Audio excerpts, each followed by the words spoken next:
Hop, assalomu alaykum. Bugun sizlar bilan o'rganadigan mavzuyimiz to'g'ri va noto'g'ri kasrlar. Biz yuqorida kasrlarni o'rganyapmiz, qism topishlarni o'rganyapmiz. Endi sizlar bilan o'sha kasrlarni ikkiga bo'lamiz. Qarang, kasr ikki xil bo'ladi. Masalan, yozganlarimizni shuncha payt o'rganganlarimizdan misol qilaman. Misol uchun mana 7 dan 3 o'qilishini o'rgatgan edim. 9 dan 6 masalan, 12 dan 20 bo'lishi mumkin, 30 dan 23 bo'lishi mumkin, yoki masalan 7 dan 7 bo'lishi mumkin. Shularning ichida masalan mana bu mahraj, bu yog'i surat. 7 dan 3 deb o'qiyapmiz. Okey, bu 9 dan 6, 12 dan 20. Endi shu yerda to'g'ri kasrlar bor, noto'g'ri kasrlar bor. Qoidasini berib o'tib ketaman birovlar. O'zi pastroqda berilgani ham bo'lsa kerak qoida, mana qoida berilyapti. Sizlarga qoidani aytib o'tib ketaveraman. Xo'p, qarang, to'g'ri kasr bo'lish uchun mana bunaqa a taqsim b ko'rinishida bo'lsa, to'g'ri kasr bo'lishi uchun tepasi, ya'ni surati kichkina bo'lish kerak mahrajdan. Noto'g'ri kasr bo'lishi uchun tepasi katta bo'lish kerak. Endi qarang, mana shu mana. To'g'ri noto'g'riga ajratib chiqamiz. Tepa kichkinami? Ha, demak bu to'g'ri kasr. Tepa kichkina to'g'ri kasr, bu noto'g'ri kasr. Bu to'g'ri kasr. Mana teng bo'lsa ham, mana qarang, men teng belgisini ham qo'ydim. Teng bo'lsa ham noto'g'ri kasr bo'laveradi. Bu ham noto'g'ri kasr mana. Yozganlarimning ikkitasi noto'g'ri, qolgan uchtasi to'g'ri kasr ekan. Va hokazo davom etamiz. Hozir misollarda ko'rsak, yana ham batafsil tushunib olasizlar. Xo'p, boshladik. 1. Tug'ilgan kun uchun 3 ta turli xil pitsa olib kelindi. Pitsa qanday ulushlarga bo'lingan? Xo'p, bu 6 taga bo'linyapti, 6 dan 1 ga bo'lingan. Bu ham 6 dan 1 ga bo'lingan, bu ham 6 dan 1 ga bo'lingan. Stolda har bir pitsada nechtadan ulush bor? Mana qarang, buni 6 tadan 6 tasi bor. Qanday qismi bor deyapti? 6 dan 6si bor, buni ham 6 dan 6si bor, buni ham 6 dan 6si bor. Endi qarang, mana shu bitta narsani o'rgatib ketay sizga. 6 dan 6 degani 1 degani. Agar tepa ham pasti ham teng bo'lsa, bu 1 ga 1 deb beradi. Mana 6 dan 6si, ya'ni bitta butun pitsa degani. Xo'p, shu narsa ketyapti. Endi qarang, pastda ikkinchi misolda ko'ramiz. Stol ustida ikkita pitsadan bitta pitsa bo'laklari bor. Har bir pitsada nechta ulush pitsa bor? Bu miqdor kasr ko'rishda qanday ifodalash mumkin? Qarang. 6 taga bo'lingan, bu yoqda 6 ta emas 10 ta bo'lak bor. Bu yoqda 6 taga bo'lingan 2 ta bo'lak bor. Mana bunisi noto'g'ri kasr, bunisi to'g'ri kasr. Bunda mana qarang, 6 tadan 10 ta bo'lagi bor, bunda 2 ta bo'lagi bor. Noto'g'ri kasr degani 1 dan katta yoki 1 ga teng bo'lib qoldi degani. Mana bu endi bo'lagi. 6 dan 2 bu to'g'ri kasr. Endi mana haliginda aytgan qoidani beryapti. Surati mahrajiga teng bo'lgan kasr aslida bir butunni tashkil etadi deyapti. Mana 4 dan 4 bitta pitsa. 6 ta bo'lagining 6 tasi bitta pitsa. 12 ta bo'lakdan 12 tasi bitta pitsa. Qarang, haliginda aytgan qoidam. Mana bu yerda to'g'ri va noto'g'ri kasr, to'g'ri kasr nimaligi, noto'g'ri kasr nimaligini berib qo'yapti. Tushuntirib o'tdim. To'g'ri kasr bo'lish uchun tepa kichik bo'lish kerak, noto'g'ri kasr bo'lish uchun yoki teng yoki katta bo'lish kerak. Endi mana qarang, bu to'g'ri kasr, mana bu noto'g'ri kasr teng bo'lsa ham, bu mana 4 ta bo'lakka bo'lingan bitta pitsa, 7 ta bo'lagi bor. Bu ham noto'g'ri kasr deb beryapti. 3-misolga o'tsak, yaxshilab tushunib olasizlar. 3-misol. Har bir mevaga mos kasr toping. Bu bitta olmani 2 ga bo'lyapti, ikkitasini olyapti mana. Bunda bitta kivini 4 ta bo'lakka bo'lyapti va bu yerda 4 ta bo'lak va bitta 5 ta bo'lagi bor. Mana bu yerda olmani 4 dan yo'q, 6 tadan bittasi bo'ladi. 6 tadan bittasi bor. Buni qayerdan bildim desa, mana bu yerdagi mos kasrlarni topyapman. Masalan, 5 dan 4 mana. 2 dan 2 mana, o'z-o'zidan qolyapti. Bu demak 6 dan 1 bo'lar ekan deb turib xulosa qildim. Mana 6 dan 1 oldim. Bo'ldi. Endi 4-misol. To'plamdan to'g'ri kasr, noto'g'ri kasr, 1 ga teng bo'lgan kasrlar yozishimiz kerak. Xo'p, ketdik. To'g'ri kasrlar yozaman. To'g'rimi, noto'g'rimi? 45 dan 14 to'g'ri kasr, chunki tepasi kichkina. To'g'rimi, noto'g'rimi? Buni oldik biz. Bu noto'g'ri kasr, noto'g'ri kasr, noto'g'ri kasr, noto'g'ri kasr va 123 dan 7 to'g'ri kasr.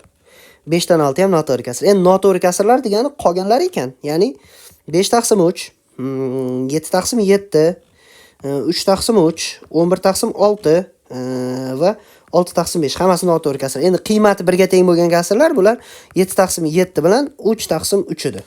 Ikkalasi qiymati 1 ga teng bo'lgan kasrlar bo'lyapti. Endi 5 ga o'tamiz. Bo'lish qanday turuvchi yozilishi eslang. Bu kasrlar qanday natural sonlarga teng? Esimizda bo'lsa, oldin birinchi mavzuda, ana 3-qismda, birinchi mavzuda. Bo'lishda masalan 20 bo'lingan 4 da 20 mana bundaqa bo'lish bilan ham 4 yozish mumkin edi, 20 drop 4 yozish mumkin edi, keyin 20 taqsim 4 yozish mumkin edi. Ya'ni kasr chizig'i degani o'zi aslida bo'lishni ifodalaydi. Hozir hammasini qiymati 5, qiziq emas. Mana bu joyda endi qarang, 18 2 ga bo'lsam, natija 9, 35 ni 5 ga bölsəm 7, 147 ni 7 ga bölsəm 21, 26 ni 13 ga bölsəm 2, 51 ni 3 ga bölsəm 17, 255 ni 5 ga bölsəm 51, 630 ni 5 ga 7 ga bölsəm 90. Mana qarang, nechaga tengligini yozib chiqdim hammasini tagiga. Xullas shunaqa qilib qo'yishdi, so'rayapti.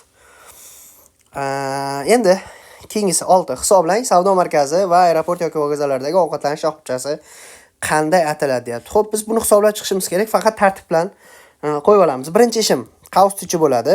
Ikkinchi ishim bu qavs tichi va ayirish, uchinchi ish, endi to'rtinchi ish bo'lish, beshinchi ish ko'paytirish, oltinchi ish yana ko'paytirish, yettinchi ish qo'shish bo'ladi. Bo'ldi, menimcha boshqa ishimiz bormi? Yo'q, bo'ldi, 7 ta ishimiz bor ekan. 1 2 3 4 5 Oppa 6 ko'paytiramiz 7 bo'ldi.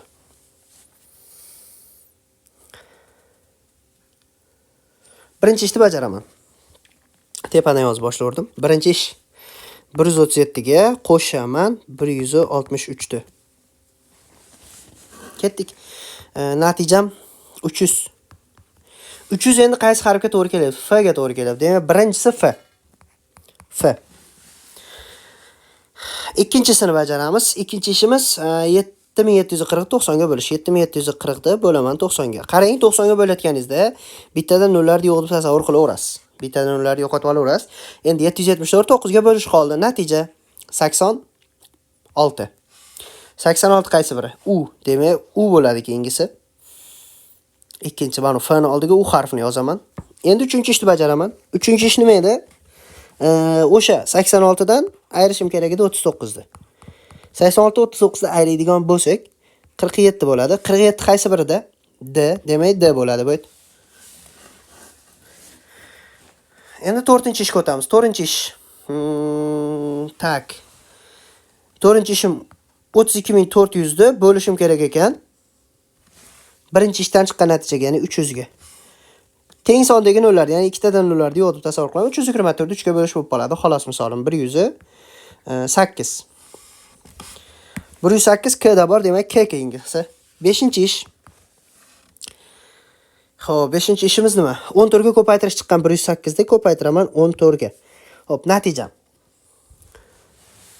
100 1500 12. 1512 qaysi birida bor? O da. Demak, O bo'ladi keyingi harf.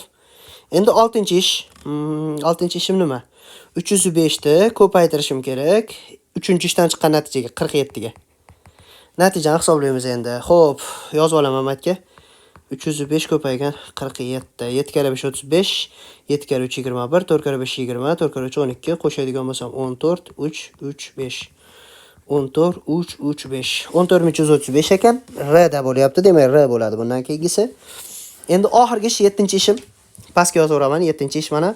7-chi ish qaysi? Qo'shishim kerak 5-chi ishdan chiqqan natijaga, ya'ni 1512 ga.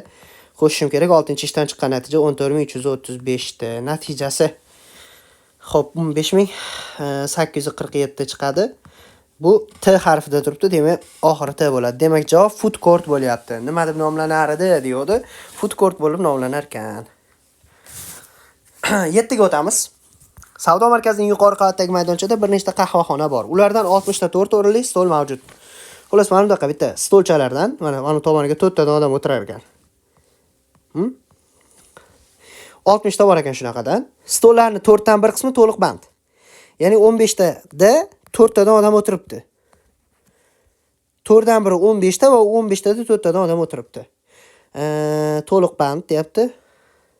Yana 3 dan 1ning yarmi band, 3 dan 1ning yarmi band, 63 dan 1 20 ta, yarmi band 2 tadan odam o'tiribdi. Yarmi degandan keyin 2 tadan odamda. 8 ta stolda 3 tadan odam o'tiribdi. 8 ta stolda 3 tadan odam o'tiribdi. Qolgan stollar esa bo'sh. Maydonchada bo'sh stollar nechta? Qarang. Qanaqa qilib topaman? 15 ta o'tiribdi, 20 ta odam o'tiribdi, 8 ta odam o'tiribdi. Jami 60 tadan 15 ta, 20 ta va 8 tani yig'indisini ayirayman. Shunda menda bo'sh stollar soni kelib chiqadi. 60 ayrilgan 15 ga 20 35, unga 8 ni qo'shadigan bo'lsak 43 bo'ladi.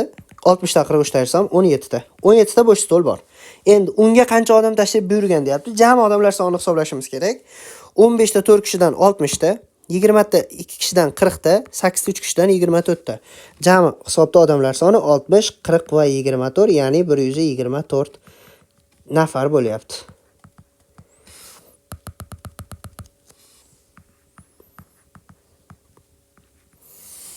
Bo'ldi, mana bu ham javob, bu ham javob. 17 ta bo'sh stol bor, 124 nafar odam tashrif buyurgan.